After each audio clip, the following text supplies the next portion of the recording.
नमस्कार, मैं सवेन माचुए हमारे इस फिंदास यूट्यूब चैनल में आपका स्वागत करता हूं। आज इस वीडियो में हम एम्प्लॉय प्रोविडेंट फंड और पब्लिक प्रोविडेंट फंड के बारे में जानकारी लेंगे।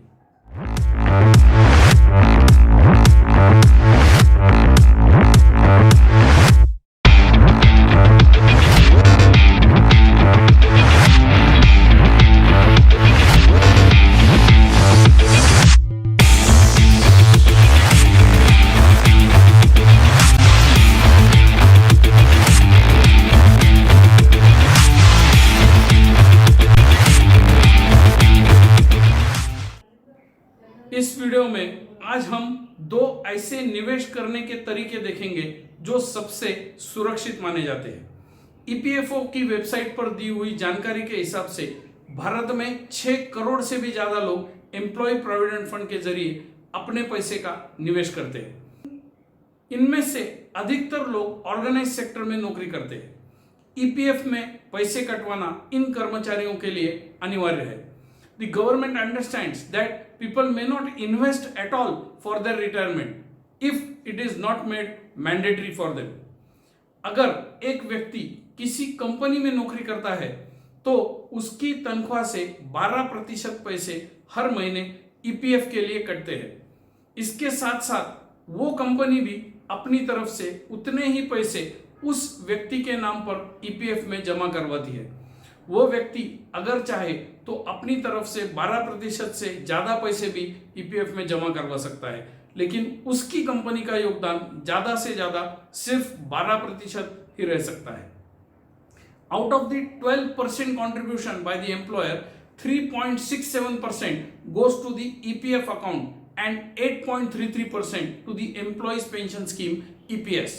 This part does not earn any interest and cannot be withdrawn. It is finally paid out as a pension after retirement. EPF में जो पैसा जमा होता है उस पर निवेशक को सरकार ब्याज देती है। इस पर कितना ब्याज मिलेगा इसकी घोषणा सरकार समय समय पर करती है। फिलहाल ये ब्याज दर 8.5% है, जो बहुत अच्छा है। ईपीएफ के बारे में सबसे अच्छी बात यह है कि उसमें जमा रकम और उस पर मिले ब्याज जब कोई व्यक्ति अपनी रिटायरमेंट के समय निकालता है तो उस पर किसी भी प्रकार का कोई टैक्स नहीं लगता। It is completely tax free. However, if the amount is withdrawn before completing 5 years of employment, it is taxable. EPF में पैसे डालने का मूल मकसद रिटायरमेंट के बाद की जिंदगी के लिए लगने वाले पैसे की व्यवस्था करना है, लेकिन कभी अगर उससे पहले पैसे निकालने की नौबत आ जाए तो कुछ विशेष कारणों के लिए इसकी अनुमति सरकार देता है। कोई भी व्यक्ति उसकी ईपीएफ में जमा राशि पर लोन ले सकता है। इसके अलावा सिर्फ अपनी बेटी की शादी करने के लिए या खुद का घर खरीदने के लिए ये पैसे वक्त से पहले निकाले जा सकते हैं।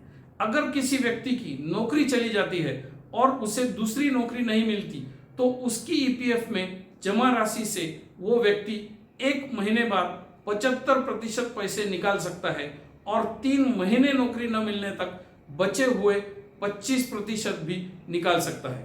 The EPF account becomes dormant and inactive if the contributions are not made for a continuous period of 3 years.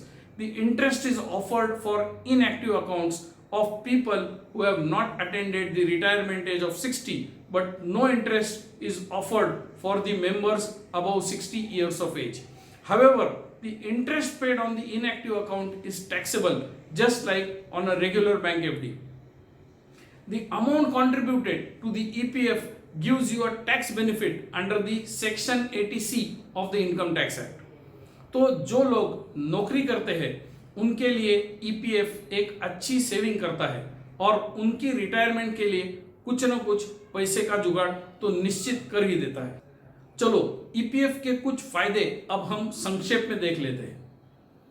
First benefit, tax free saving.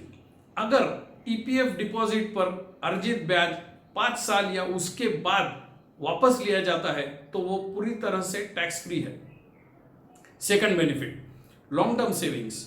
क्योंकि ईपीएफ से पैसे निकालना आसान नहीं है, ये लंबे समय के लिए किया गया एक अच्छा निवेश साबित होता है। Third benefit, compulsory savings. चूंकि कर्मचारी के पास योगदान करने के अलावा कोई विकल्प नहीं है, इसलिए यह अनिवार्य रूप से उन लोगों के लिए एक बचत है जो अपना पैसा बचा नहीं सकते। This is a blessing in disguise for those people who are indisciplined when it comes to saving money. Most people find it difficult to save money compared to earning money. For this, I have created a separate video, the link for which I am sharing in the description below. Please watch that video. Fourth benefit, the higher interest rate earned. EPF पर मिलने वाला ब्याज दर आज की bank FD पर मिलने वाले ब्याज से कम 2% अधिक है। खासकर ऐसा इसलिए है क्योंकि ईपीएफ का पैसा ईटीएफ के माध्यम से शेयर बाजारों में आंशिक रूप से लगाया जाता है। Fifth benefit is the nomination facility. कर्मचारी के मृत्यु के बाद उसका पैसा उसकी नॉमिनी या कानूनी उत्तराधिकारी द्वारा वापस लिया जा सकता है। तो ये हुई वो सारी जानकारी जो आपको ईपीएफ के बारे में होनी चाहिए। अगर आपने अब तक इस चैनल को सब्सक्राइब नहीं किया है तो नीचे दिए लाल बटन को दबाकर आप ये काम अभी कर लें। अब हम पीपीएफ पब्लिक प्रोविडेंट फंड के बारे में जानते हैं। ये भारत सरकार द्वारा प्रबंधित एक और दीर्घकालीन निवेश है।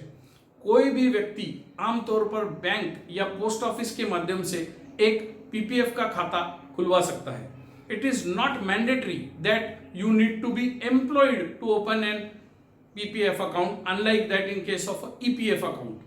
PPF उन निवेशकों के लिए एक दीर्घकालीन निवेश करने का विकल्प है जो अपनी पूंजी को सुरक्षित रखना चाहते हैं, अच्छा ब्याज अर्जित करना चाहते हैं। पीपीएफ का ब्याज दर काफी स्थिर भी होता है।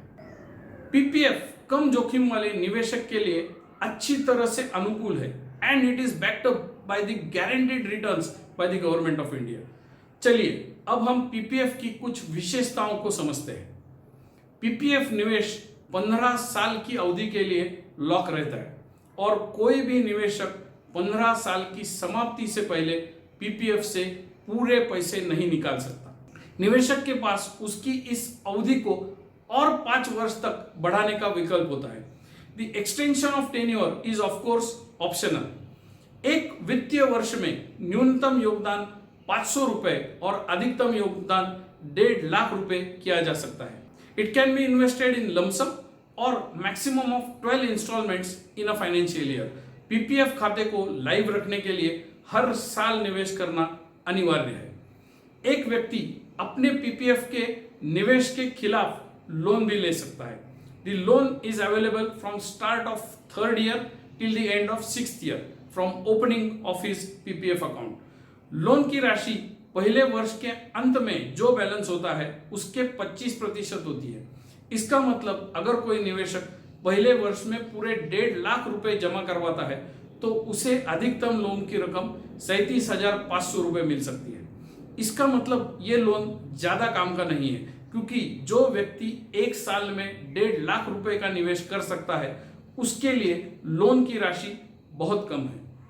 After the 6th year, you are allowed to make one withdrawal in any 1 year.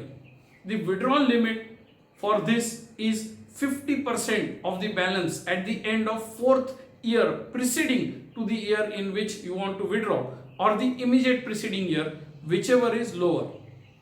यदि आप अपने खाते को 15 साल से आगे बढ़ाते हैं तो 15 साल के अंत में शेष राशि की 60% पैसा आप निकाल सकते हो।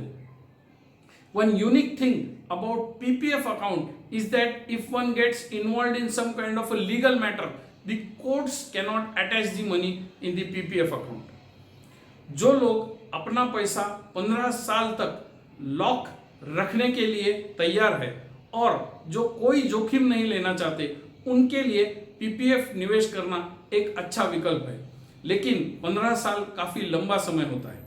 इतने सालों में अगर कोई इमरजेंसी आती है या फिर निवेश करने का और कोई अच्छा अवसर मिलता है तो पीपीएफ के निवेशक के लिए परेशानी हो सकती है।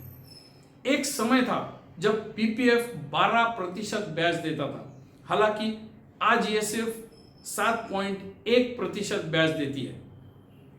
ये ब्याज दर लगातार कम ही हो रहे हैं। तो ये थी वो सारी जानकारी जो आपको पीपीएफ के बारे में होनी चाहिए। आज के लिए बस इतना ही। वीडियो देखने के लिए धन्यवाद। Please do not forget to subscribe to this channel and hit the bell icon. Thanks for your support and encouragement. We shall meet next Monday with another such video with a topic that will help you become a financially literate investor. फिंदास को follow करें Facebook, Twitter और Instagram पर भी। जल्द ही मिलते हैं। शुक्रिया।